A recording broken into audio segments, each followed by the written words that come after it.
Hello everyone. सो आज हम बात करेंगे सी प्लस प्लस के बारे में। तो आप यूट्यूब पे हज़ारों लेक्चर्स मिल जाएंगे आपको जो कि सी प्लस प्लस के बारे में पढ़ाते हैं। बट यार मैं बोला कि मैं क्या ही करूँ, मैं कुछ ऐसा करूँ जिससे बच्चे इंटरेस्ट भी ले पढ़ने में और कॉन्सेप्ट भी इजी कॉन्साइज वे में सीख जाए। तो हम बिल्कुल बेसिक से चलेंगे, बिल्कुल ज़ीरो लेवल ज़ीरो से चलेंगे सी प्लस प्लस के बारे में पढ़ने। ठीक है। तो सी प्लस प्लस हमारा ये एक लैंग्वेज है, कोडिंग लैंग्वेज, जिसको सबको पता है। ठीक है। तो बहुत लोग ये कहते हैं कि सी प्लस प्लस सीखने से पहले आपको जो है सी पता होना चाहिए। अगर आपको सी पता है तो फिर आप सी प्लस प्लस ऑलमोस्ट जो है सेम ही है, कुछ चीज़ें डिफरेंट है जैसे कि ओप्स वगैरह के कॉन्सेप्ट है जो कि हम बाद में डिस्कस करेंगे। इसे हम अभी छोड़ देते हैं भाई, इसको हम क्यों ही छेड़े। अभी अभी हम बात करेंगे इनके बारे में। तो जैसा कि सी और सी प्लस प्लस, सीरीज सी की भी आएगी, सी प्लस प्लस की भी आएगी, तो हम दोनों पे बात करेंगे। बट अभी फ़िलहाल हम इस सीरीज़ में बात करेंगे पूरी इसी टॉपिक पे। ठीक है। तो इस पे हम बात करते हैं, लेकिन एक चीज़ हमें ध्यान में रखना है जो कि ये है कि जैसा कि मैंने अभी बताया कि लोग कहते हैं कि सी पता होना चाहिए। तो अगर आपको सी नहीं भी पता है तो भी आप सी करेंगे, क्योंकि इसमें मैं बिल्कुल ही उनके लिए ही टारगेट करा है मैंने जो कि सी के बारे में भी कुछ नहीं जानते और सी प्लस प्लस के भी बारे में कुछ नहीं जानते। तो देखिए सी प्लस प्लस क्यों बनाया गया था। बेसिकली सी का एक एडवांस फॉर्म है और इसे इसलिए बनाया गया था क्योंकि आप बहुत सारी चीज़ें हैं जो सी से नहीं कर सकते हैं, तो उसके लिए हम सी प्लस प्लस का यूज़ करते हैं। सो अब हम बात करेंगे, जल्दी जल्दी चलेंगे, इतना भी डीप नहीं जाएंगे और इतना भी कम टाइम नहीं देंगे, प्रॉपर टाइम देंगे। ओके। सो हम बात करते हैं कि ये कब बना था। तो ऐसा कुछ एग्जैक्ट डेट हम देखते हैं कि 1979 में ये पब्लिश हुआ था लोगों के लिए यूज़ करने के लिए, मतलब बेसिकली ये बना था उस टाइम पे। अब कौन बनाया ये सब आपको थ्योरेटिकल चीज़ें नहीं पूछती है इतनी, तो इस पे हम नहीं जाते हैं। बस ये तो मैंने ऐसे ही बता दिया ताकि आपको पता रहे। अब हम बात करेंगे कि कुछ चीज़ें हैं, कुछ टॉपिक्स हैं जो इसमें ज़रूरी हैं। इसमें और भी टॉपिक्स ऐड ऑन होंगे, लेकिन इसके बारे में अभी हम बात नहीं करेंगे। अभी हम पहले यहाँ से देखते हैं कि ये टॉपिक्स किस काम में आती है। ठीक है। तो हम बात करेंगे इस टॉपिक के बारे में। तो हम इस वीडियो में कौन कौन सी टॉपिक कवर करेंगे। इस वीडियो में हम बेसिक प्रोग्राम करके भी देखेंगे, रन करके भी देखेंगे और इसके बारे में पूरे अच्छे से जानेंगे। एडवांटेजेस जानेंगे, इसके कौन कौन से वर्जन्स हैं ये जानेंगे। फिर हम जानेंगे वेरिएबल्स एंड कमेंट्स। ओके। ये चार टॉपिक और एक और टॉपिक इसके बाद हम आएंगे यहाँ पे रूल्स के पास, रूल्स टू डिक्लेयर वेरिएबल्स। तो हम इतने ये फिलहाल पांच टॉपिक इस वीडियो में कवर करेंगे। तो लेट्स जस्ट स्टार्ट। ओके। सो अब हम सबसे पहले स्टार्ट करते हैं यहाँ पे। ठीक है। सबसे पहला हमारा यहाँ हेडिंग डाल देते हैं। सबसे पहला हमारा टॉपिक है बेसिक प्रोग्राम।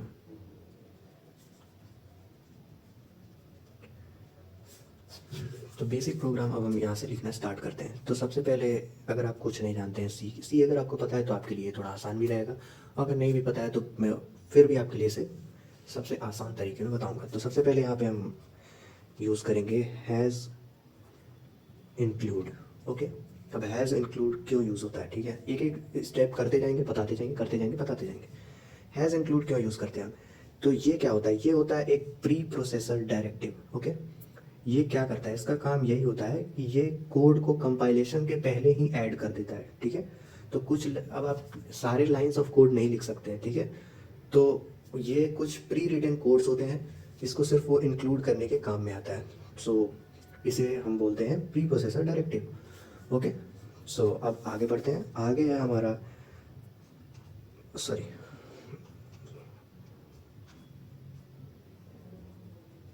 आयो स्ट्रीम। वो मैंने एस टी डी वो सी पे चला गया था, बट इग्नोर। हम बात करते हैं आयो स्ट्रीम के बारे में। तो इसके बाद हम लिखते हैं आयो स्ट्रीम। अब आयो स्ट्रीम का क्या काम होता है, इसका क्या मतलब होता है। ठीक है। तो ये एक जो है स्टैंडर्ड लाइब्रेरी फाइल है। ठीक है। इसको हम बोलते हैं स्टैंडर्ड लाइब्रेरी फाइल, जो कि आपको हेल्प करता है, किस काम में हेल्प करता है कि ये एक इनपुट आउटपुट जो फीचर्स होते हैं प्रोग्राम के, कि इनपुट करना किसी भी चीज़ को या आउटपुट देना उसका, इन सब चीज़ों में काम आता है। ये प्रोग्राम में जितने भी इनपुट आउटपुट कमांड्स होंगे उनको रन करने के काम में आता है। ठीक है। अब हम बात करेंगे नेक्स्ट लाइन के ऊपर चलेंगे। नेक्स्ट लाइन है हमारा using name space space S T D. याद रखिएगा केस सेंसिटिव है तो थोड़ा उस पर भी ध्यान रखना है हमें। बेसिकली ये स्मॉल यू है। तो यूजिंग नेम स्पेस std और यहाँ हम लगाएंगे सेमी कॉलन। ओके, अब हम बात करेंगे कि ये क्या है और इसका यूज़ क्या है। ठीक है, तो हम इस पे ध्यान देते हैं अब। तो यहाँ पे हम बात कर रहे हैं यूजिंग नेम स्पेस std। तो इसमें बेसिकली ये मेन है, ये name space std is main. ठीक है, इसका काम क्या होता है, ये बेसिकली एक नेम स्पेस है। ठीक है, ये जो है नेम स्पेस, ये इसका मतलब ये है कि ये एक ऐसा नेम स्पेस है जो कि अलग अलग तरीके के चीज़ें कंटेन करता है। जैसे कि हम आगे देखेंगे भी, बट मैं आपको अभी बता देता हूँ। जैसे कि सी आउट हो गया, सी इन हो गया, स्ट्रिंग्स हो गए, ये सब जो पार्ट है ये कंटेन करता है। ये हमारा std जो है ये सारे पार्ट्स कंटेन करता है। क्यों ये पार्ट कंटेन करता है, क्यों हमें इसको, अगर हम इसको नहीं इंक्लूड करेंगे तो क्या हो जाएगा, अगर हम इसको नहीं इंक्लूड करेंगे तो ये परफॉर्म नहीं हो पाएंगे। ठीक है, तो ये सारी चीज़ों को बेसिकली परफॉर्म कराने के लिए हम यूज़ करते हैं। ठीक है, std की। अगर हम std इस बहुत सारे आपने देखा होगा प्रोग्राम में जो यहाँ पे ये नहीं लिखते हैं। अगर वो टर्न पे हम अगर यहाँ नहीं लिखेंगे इस टर्म को, तो फिर हमें जहाँ जहाँ सी आउट या इन सारे प्रोग्राम्स, इन सारे फंक्शंस का यूज़ करेंगे। बेसिकली फंक्शन नहीं है वो, टर्मिनोलॉजी फंक्शन नहीं है ये है बेसिकली, आपको मैं एज अ फंक्शन बता रहा है। बेसिकली अगर इन सब चीज़ों का हम यूज़ करेंगे तो फिर हमें उसके सामने ये लगाना ही पड़ेगा। बट हमें इतना क्यों उनको करना, हमें छोटा ही रखेंगे तो ज़्यादा बेटर रहेगा हमारे लिए। तो छोटा के लिए हम बात करते हैं कि क्या करेंगे। तो छोटा के लिए हमको इसमें ज़्यादा कुछ नहीं करना है, ये पहले यूज़ कर देना है। ठीक है, ये हमारा हो जाएगा। अब हम बात करते हैं कि अब नेक्स्ट लाइन पे चलते हैं। ठीक है, तो नेक्स्ट लाइन पे चलते हैं। हमारा नेक्स्ट लाइन है int मेन। ओके, तो int मेन में क्या काम है। ठीक है, तो अब हम इस उसके बाद से पैरेंथेसिस लगा देंगे हम। तो int मेन का बेसिक काम क्या होता है। ठीक है, तो ये हर C++ प्रोग्राम का ये स्टार्टिंग पॉइंट है। ठीक है, स्टार्टिंग पॉइंट, ये मतलब यहाँ से बेसिकली प्रोग्राम की एग्जीक्यूशन स्टार्ट होती है। ये सारी चीज़ें हम एक्स्ट्रा लिखते हैं इसलिए, क्योंकि ये नहीं लिखेंगे तो फिर प्रोग्राम वर्क भी नहीं करेगा।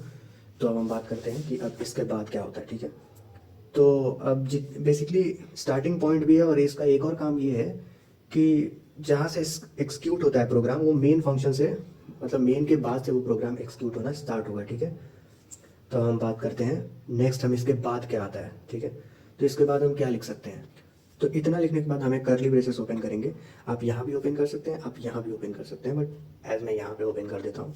तो अब हम बात करते हैं कि अब नेक्स्ट लाइन क्या होगा। तो नेक्स्ट लाइन होगा सी आउट, और हम लिखेंगे, क्योंकि हम देखिए अब सी आउट का क्या यूज़ है। सी आउट का यूज़ है कि हम सी आउट में बेसिकली जो हमें प्रिंट कराना है वो इस सी आउट के अंदर होता है। ठीक है, तो सी आउट के बाद हम ये लगाएंगे, उसके बाद से हम लिखेंगे ओके हेलो वर्ल्ड लिख देते हैं। ठीक है, हेलो वर्ल्ड लिख देंगे हम। ठीक है, उसके बाद से हम सेमीकोलन लगा देंगे। ठीक है, तो बेसिकली ये हेलो सी आउट के अंदर ये जो है, इनके अंदर जो भी हम लिखेंगे वो प्रिंट कराता है सी आउट।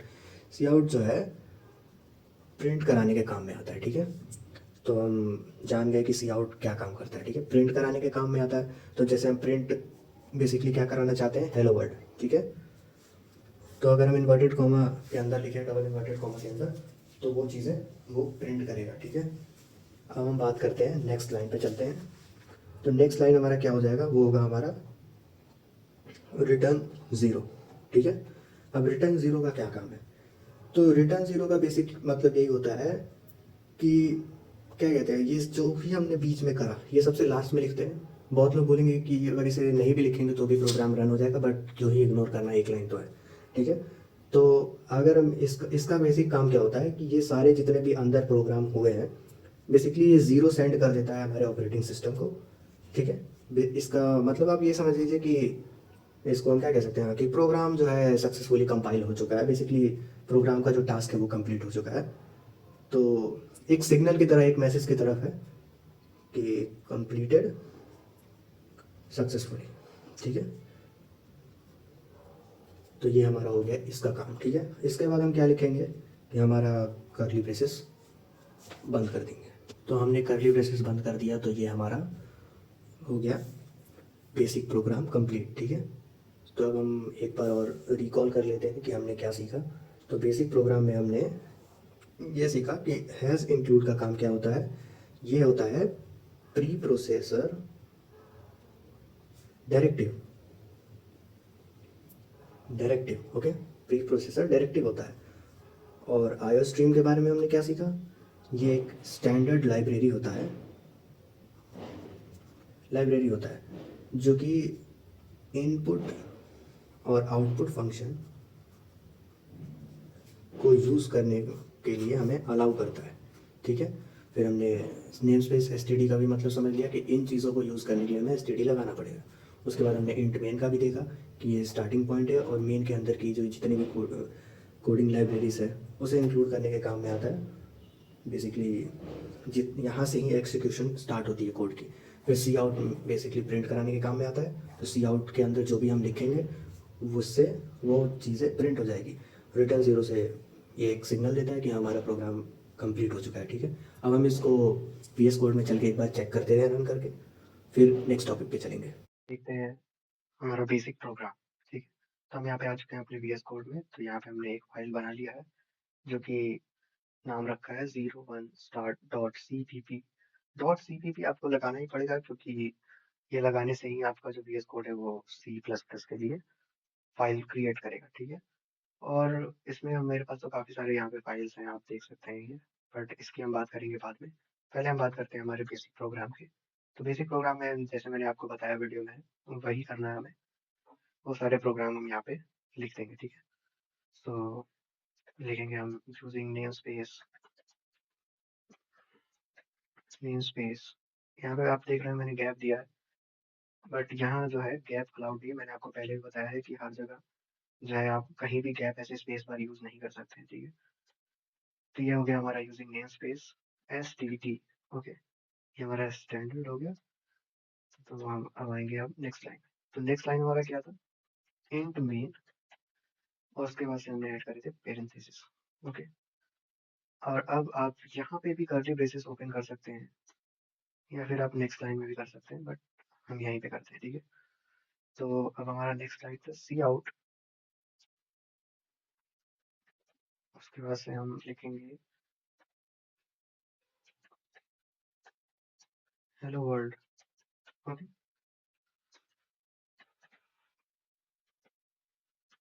हमने यहाँ पे इसे कंप्लीट कर दिया, बट अभी हम यहाँ पे हमें सेमीकोलन लगाना पड़ेगा।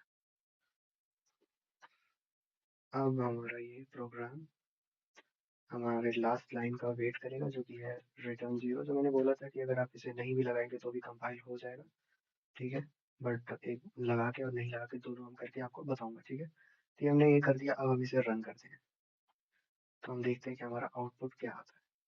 तो यहाँ हमने रन कर दिया, तो हमारा ये आउटपुट आ गया हेलो वर्ल्ड। यहाँ पे डबल एच दिख रहा हो क्योंकि मैंने यहाँ पे डबल एच डाल दिया। तो अब यहाँ पे हम रन करते हैं। तो हमने रन करा तो ये हमारा आ गया हेलो वर्ल्ड, ओके। अब आप इस लाइन को हटा के देखते हैं, लेट्स सी अब क्या आता है, ठीक है। हम पहले इसे डिलीट कर देते हैं। ये अभी भी प्रिंट कर रहा है, ठीक है।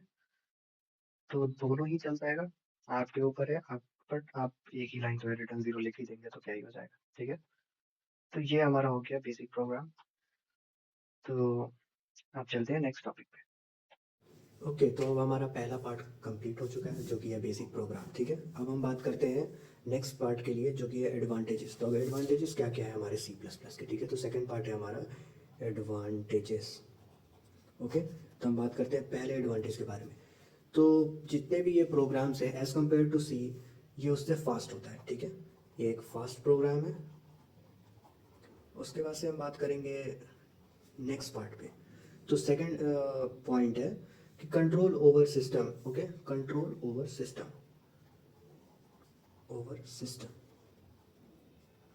बेसिकली C++ हमें सिस्टम पे और भी ज़्यादा कंट्रोल लेने के काम में आता है, ठीक है। तो C++ के हेल्प से हम हमारे सिस्टम पे जो है और भी ज़्यादा कंट्रोल कर सकते हैं, ठीक है। उसके बाद से हमारा थर्ड एडवांटेजेस क्या हो सकते हैं। तो थर्ड एडवांटेज होगा मेमोरी मैनेजमेंट। तो मेमोरी मैनेजमेंट होगा third example, third advantage, I am sorry. तो थर्ड एडवांटेज में मेमोरी मैनेजमेंट बेसिकली जो सी से बेटर मेमोरी जो मैनेज होता है वो C++ में होता है, ठीक है। तो C++ के बारे में हम यही जानते हैं कि ये मेमोरी जो है और भी बेटर तरीके से मैनेज करता है। अब हम बात करते हैं हमारे फोर्थ एडवांटेज के बारे में। ज़्यादा एडवांटेज नहीं गिनेंगे हम। फोर्थ है हमारा हाई परफॉर्मेंस, ओके। तो हाई परफॉर्मेंस हमारा हो गया फोर्थ। तो बेसिकली ये प्रोग्राम्स जो है इसमें काफ़ी फास्टर होते हैं एज़ कम्पेयर टू सी, और इससे जो है हमारे सिस्टम पे ज़्यादा कंट्रोल हम ले सकते हैं, और मेमोरी मैनेजमेंट भी इसकी बेटर होती है, और इसकी परफॉर्मेंस भी बहुत अच्छी होती है। ठीक है, तो ये हमारा हो गया सेकंड पार्ट जो कि है एडवांटेजेस वाला पार्ट। अब हम बात करेंगे हमारा थर्ड पार्ट। थर्ड पार्ट है हमारा वर्जन्स के बारे में, कि इसके कितने वर्जन्स हैं। छोटा सा है तो ये हम देख लेते हैं। तो हमारा थर्ड पार्ट है वर्जन्स। इतना ज़्यादा डीप में भी हमें नहीं जाना है, इसलिए हम ज़्यादा ध्यान नहीं देंगे। तो पहला है 2011, जो एक कि रेलिवेंट वर्जन के बारे में बात कर रहे हैं, 2014 और 2017। ठीक है, तो ये 3 वर्जन है, और भी वर्जन्स हैं। तो ये हो गया हमारा 2017। ठीक है, उसके बाद से अगला वर्जन के बारे में हम बात करेंगे। तो बहुत सारे वर्जन हैं, स्मॉल और बड़े बड़े भी अपडेट्स आए हैं, बट हम जितने भी मेजर अपडेट्स हैं उसकी बात करेंगे। तो 17 के बाद से जो हमारा मेजर अपडेट आया वो आया था 2020 में। ओके, 2020 में हमारा आया था मेजर अपडेट। उसके बाद से नेक्स्ट मेजर अपडेट हमारा कौन सा है जो कि लेटेस्ट है, जो कि फाइनलाइज स्टैंडर्ड अपडेट है, वो है आपको 2023 में। ठीक है, तो इसके वर्जन्स के नाम मैं बगल में लिख दूंगा। सबसे फर्स्ट वाला आपको कब आया था मैं वो भी बता देता हूँ, कि सबसे फर्स्ट वाला जो है वो वर्जन कब आया था। तो फर्स्ट हमारा आया था 1998 में। ओके, तो फर्स्ट इसमें आया था, तो हम वो सब बता देते हैं आपको। वो था आपको C++98, उसके बाद से C++11, C++14, C++17, फिर C++20, और फिर C++23। ओके, तो ये हो गया आपको 23 तक। इसके बाद जो है हमारा जो नेक्स्ट आएगा वो 2026 में एक्सपेक्टेड है। लेट्स सी आता है कब तक आता है। तो ये हमारा हो गए वर्जन्स। अब हम अगले टॉपिक पे चलते हैं जो कि है वेरिएबल्स एंड कमेंट्स। ओके, तो अब हमारा अगला टॉपिक है जो कि हमारा फोर्थ टॉपिक है, वो है वेरिएबल्स एंड कमेंट्स। ओके, तो वेरिएबल्स एंड कमेंट्स, तो इसमें हम क्या सीखेंगे। सबसे पहले बात करते हैं वेरिएबल्स की। तो वेरिएबल्स क्या होते हैं। ठीक है, तो वेरिएबल्स बेसिकली एक तरह के स्टोरेज लोकेशन होते हैं। ठीक है, मेमोरी के अंदर, जो कि क्या करता है, आपके अलग अलग जो आप वैल्यू स्टोर करेंगे प्रोग्राम में उसको रखने के काम में आता है। तो बेसिकली स्टोरेज लोकेशन होता है मेमोरी का। किसका? मेमोरी का ये स्टोरेज लोकेशन होता है, जो कि किस काम में आता है, ये आता है आपके वैल्यूज़ को स्टोर करने के काम में, स्टोर वैल्यूज़। ठीक है, तो यही होता है वेरिएबल का काम। जो कि एग्जांपल ले लेते हैं हम। तो हमारा एग्जांपल हो जाएगा आपको जैसे एज या नम। अभी इसको प्रोग्राम करके दिखाऊंगा मैं आपको, फिर मैं बताऊंगा कि ये बेसिकली वर्क कैसे करता है। ठीक है, तो ये हमारा एज हो गया, नम हो गया, ऐसे काफ़ी सारे हैं, टेम्प हो गए। तो कुछ रिजर्व कीवर्ड्स होते हैं, उसके अलावा आप कुछ भी वेरिएबल बना सकते हैं। ठीक है, अब वेरिएबल बनाने के कुछ रूल्स भी हैं जो कि डिफ़ाइन किया गया है, तो उस रूल को हमें फॉलो करना ही पड़ेगा। तो चलिए बात करते हैं उस रूल के बारे में। तो अब हम बात करते हैं इसके बेसिक रूल्स के। तो बेसिक रूल्स क्या क्या हैं वेरिएबल को डिफ़ाइन करने के। सो पहला रूल ये है कि मस्ट स्टार्ट विथ लेटर्स, और we can say underscore. Okay, either वो लेटर से स्टार्ट होना चाहिए या अंडरस्कोर से स्टार्ट होना चाहिए। ओके, वो कभी भी नंबर से स्टार्ट नहीं हो सकता है। बेसिकली अगर हम चाहें तो जैसा हमने पहले एग्जांपल में दिया था कि एज, टेम्प, ये सब हम देख रहे हैं लेटर से स्टार्ट हो रहे हैं। ठीक है, या फिर आप दे सकते हैं अंडरस्कोर एज, अंडरस्कोर काउ, तो ये सब आप दे सकते हैं। बट आप जो है ये नहीं लिख सकते हैं कि टू एज या टू अंडरस्कोर एज, ये गलत हो जाएगा। ठीक है, ये गलत हो जाएगा। तो हमारा पहला यही है कि अंडरस्कोर से या फिर लेटर से स्टार्ट कर सकते हैं। ठीक है, सेकंड, तो अब इसी का आप कौन कौन को कंक्लूजन देख लेंगे। ठीक है, तो कंक्लूजन हमारा क्या है, नंबर से स्टार्ट नहीं हो सकता। ठीक है, basically can not start. Okay, अब हम बात करते हैं हमारा थर्ड रूल, वो है नो स्पेसेस आर अलाउड। तो बेसिकली हमारे इसमें स्पेस अलाउड नहीं है, ठीक है। जैसे वही ले लेते हैं, एज स्पेस जी, ठीक है। तो यहाँ में स्पेस है, बेसिकली ये अलाउड नहीं है, हम इसे यहीं यूज़ कर सकते हैं। या फिर कोई सा भी चीज़ में आप बीच में स्पेस अलाउड नहीं कर सकते हैं, जो भी वेरिएबल आप डिक्लेयर करेंगे, ठीक है। अब हम बात करते हैं फोर्थ पॉइंट। फोर्थ है हमारा केस सेंसिटिव। ये केस सेंसिटिव होता है, ठीक है।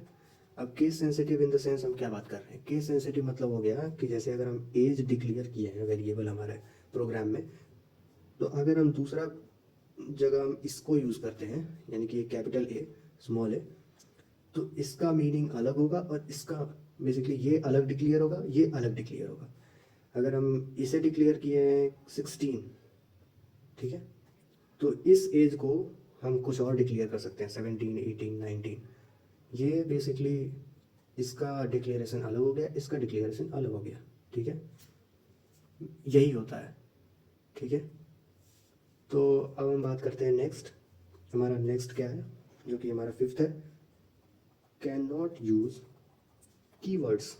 ओके, हम कीवर्ड्स को यूज़ नहीं कर सकते क्योंकि कुछ रिजर्व्ड कीवर्ड्स होते हैं हर प्रोग्रामिंग लैंग्वेज में, आप उन कीवर्ड्स को यूज़ नहीं कर सकते।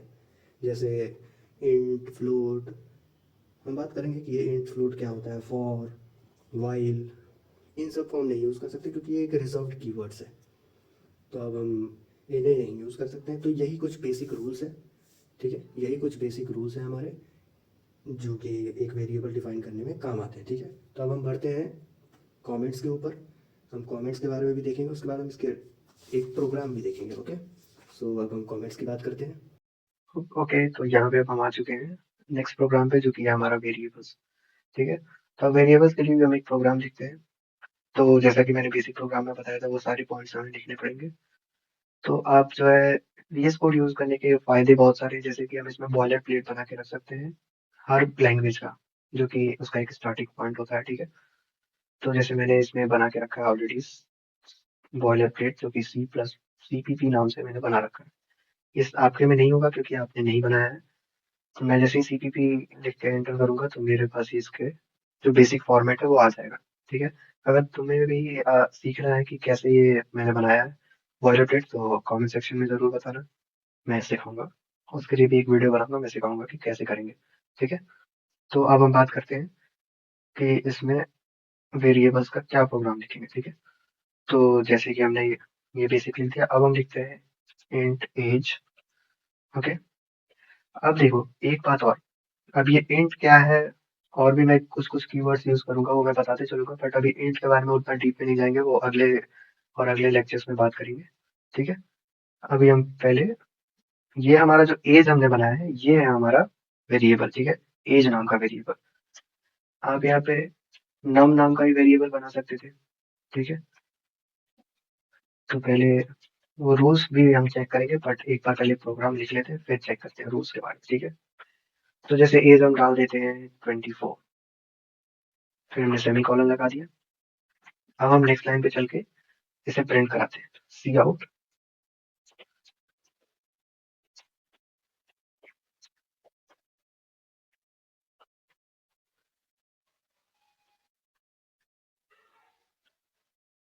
नहीं तो आप एक चीज नोटिस कर रहे होंगे कि मैंने यहाँ पे आपको बताया था कि केस सेंसिटिव है, बट मैंने यहाँ पे ए कैपिटल में लिखा है। तो सी आउट में आप कुछ भी लिख सकते हैं कैपिटल में, वो सिर्फ प्रिंट कराने के काम में आता है और कुछ नहीं। ठीक है, तो अब हम बात करते हैं कि हमें एज प्रिंट कराते हैं। ठीक है, तो अब हमने ये लिख दिया।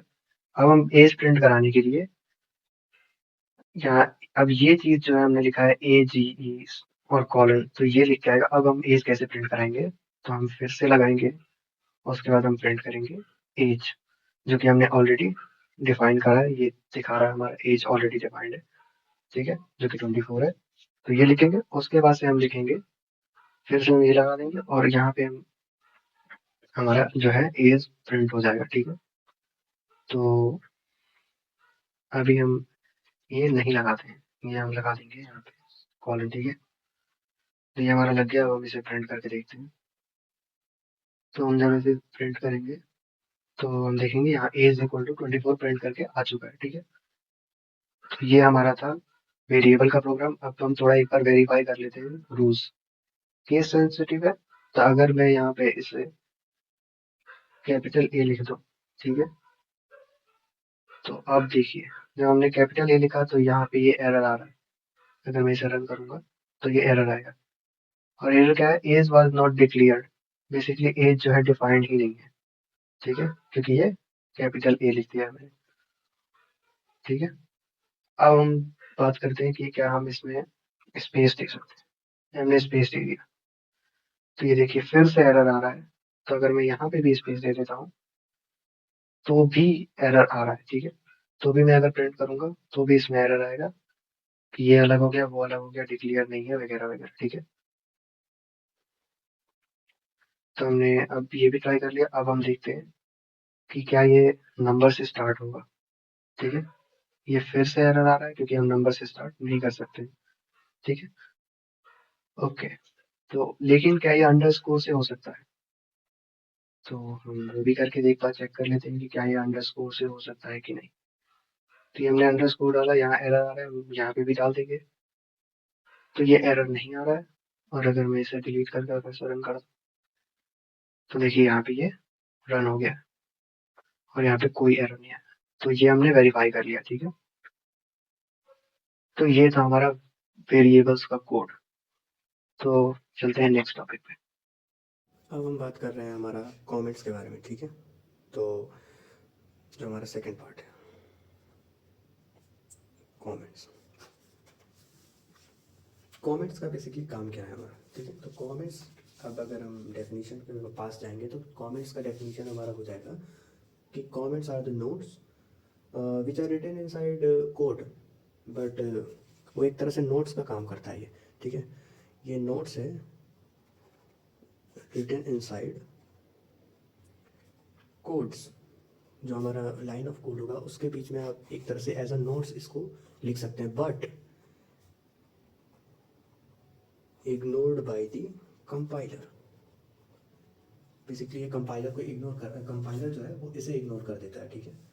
ये एक तरह से आप नोट्स है, जैसे कि आप मान लीजिए कोई line of certain line of codes लिखे हैं, तो आप वो सर्टेन लाइन ऑफ कोड लिखे हुए हैं, तो अगर आपको ये चाहते हैं कि आपने ये जो लाइन है वो क्यों इंक्लूड करा है, आप सामने वाले को ये कोड बताना चाहते हैं कि आपने ये लाइन क्यों इंक्लूड करा है, तो आप साइड में कमेंट्स लगा सकते हैं जिसमें आप लिख सकते हैं कि हाँ आपने ये वाली लाइन को क्यों इंक्लूड करा है। तो जो कंपाइलर जब कंपाइल करेगा वो इस जो लाइन का उसे तो कंपाइल करेगा ही, बट जो आप कमेंट्स के अंदर लिखे होंगे उसे वो कंपाइल नहीं करेगा, ठीक है। तो यही काम होता है कंपाइलेशन कमेंट का, जो हम सी प्लस प्लस में यूज़ करते हैं। अब देखिए इसमें भी दो टाइप्स होते हैं कमेंट्स के, ठीक है। एक होता है सिंगल लाइन कमेंट्स और एक होता है multi line comments. Single line और एक होता है मल्टी लाइन। तो हम बात करते हैं सिंगल लाइन कमेंट्स क्या होते हैं और मल्टी लाइन कमेंट्स क्या होते हैं। सिंगल लाइन कमेंट्स वो होता है जो कि, अब देखिए स्टार्ट किससे, इससे स्टार्ट होता है सिंगल लाइन कमेंट्स। अब इसके अंदर आप जो भी लिखेंगे, जैसे हम लिख देते हैं this is C plus plus. अब ये लाइन जो है वो कंपाइलर इग्नोर कर देगा, इसे वो कंपाइल नहीं करेगा, ठीक है। तो ये हमारा हो गया सिंगल लाइन कमेंट। बहुत टाइम पे क्या होता है कि मान लीजिए आपने सर्टेन लाइन्स ऑफ कोड लिखे हैं, अब आपने इस लाइन का मतलब समझाना है, तो आपने मान लीजिए एक लाइन में नहीं समझा पा रहे हैं, आपके पास पूरा एक पैराग्राफ है, ये मल्टी लाइन है बेसिकली। तो अब उसमें आप हर लाइन पे जाके ऐसे ऐसे डाल सकते हैं, कोई बात नहीं है, उसमें कोई दिक्कत नहीं है, वो हो जाएगा, वो फिर भी कंपाइलर उसे इग्नोर करेगा। बट ये हर लाइन पे डालने से तो अच्छा है कि आप मल्टी लाइन का यूज़ करें। इसमें क्या होता है ना, इसमें जो है आप ये लिखेंगे, उसके बाद से स्टार, ठीक है। और अब इसके अंदर आप जितने लाइन है उतने लाइन लिख सकते हैं, और जो है लास्ट में आप जो है इसे कंक्लूड कर देंगे। जब हमारा आपका ये वो लाइन कंप्लीट हो जाएगा तो आप इसे कंक्लूड कर देंगे फिर से स्टार, ठीक है। उसके बाद ये हो गया आपका मल्टी लाइन कमेंट्स, ठीक है।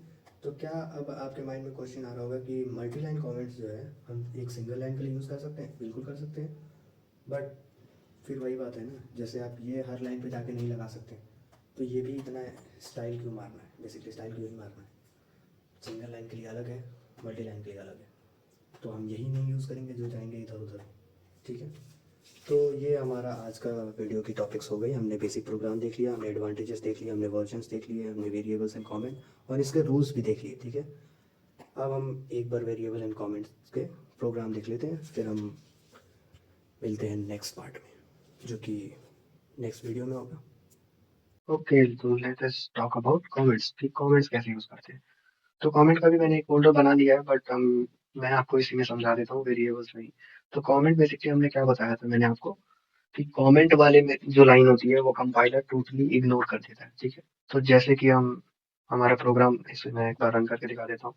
जैसे कि हमारा प्रोग्राम ये सक्सेसफुली रन हो रहा है। ठीक है, तो अब हम कमेंट का यूज करते हैं। तो देखिए, जैसे अगर मैं यहाँ पे लिखूँ this is a C plus plus, ठीक है, तो यहाँ मैंने लिख दिया this is a C plus plus. ठीक है, और अगर मैं इसे अब देखिए ऑलरेडी ये एरर दिखा रहा है, और अगर मैं इसे रन करूंगा तो ये एरर ही दिखाएगा कि ये क्या है, ये क्या तुमने यूज कर दिया बिना मतलब का। ठीक है, तो अब हम यहीं पे आ जाता है खेल हमारा कमेंट्स का। तो जैसे कि मैंने आपको बताया था, ये हम यूज करते हैं सिंगल लाइन कमेंट के लिए। तो हमने ये सिंगल लाइन कमेंट यूज कर दिया, तो ये वाली लाइन हमारी देख सकते हैं ब्लर हो गई है। ठीक है, मैं आपको थीम चेंज करके दिखा देता हूँ। खैर दिख तो रहा ही है, बट एक बार थीम चेंज देखिए, तो ये वाली लाइन हमारी जो है वो ब्लर हो चुकी है। इस लाइन को अब कंपाइलर टोटली इग्नोर कर देगा। तो अब अगर हम प्रिंट करते हैं तो ये देखिए हमारे यहाँ पे एज प्रिंट होके आ चुका है।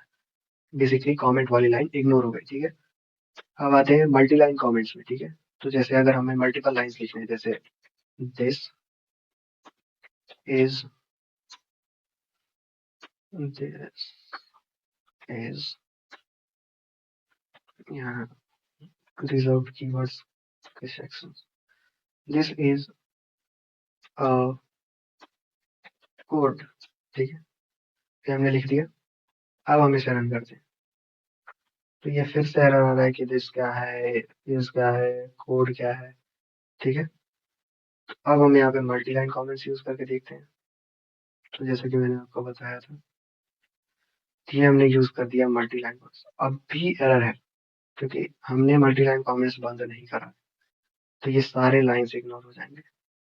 तो अब हम इस मल्टी लाइन कमेंट्स को जो है बंद कर देते हैं। सो यहाँ पे अगर मैं मल्टी लाइन कमेंट्स को बंद करता हूँ, तो अब ये टोटली इग्नोर कर देगा हमारा कंपाइलर उस लाइन को। ये देखिए, हम एक बार चेक कर लेते हैं कि ये,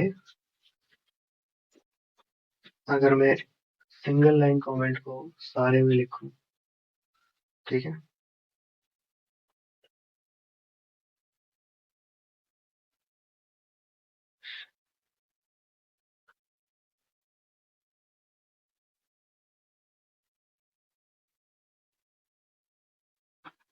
तो ये हमारा वर्क कर रहा है। ठीक है, ये मल्टीपल कर्सर फीचर्स हैं, तो ये सारे फीचर आप धीरे धीरे सीख जाएंगे। अब आप सोच रहे होंगे ये मैंने कैसे करा, तो ये हमने करा कंट्रोल अल्ट और डाउन एरो की यूज करके। ठीक है, तो ये ऐसे आप अप करेंगे तो ऊपर यूज होगे यहाँ पे, और डाउन करेंगे तो नीचे होगे। ठीक है, इसको हटाने के लिए आप कहीं भी क्लिक कर सकते हैं। अब हम चेक कर लेते हैं कि क्या हम सिंगल लाइन में मल्टी लाइन के फंक्शन को यूज कर सकते हैं कि नहीं। ठीक है? तो यहाँ हमने पीछे लगा दिया, तो अब ये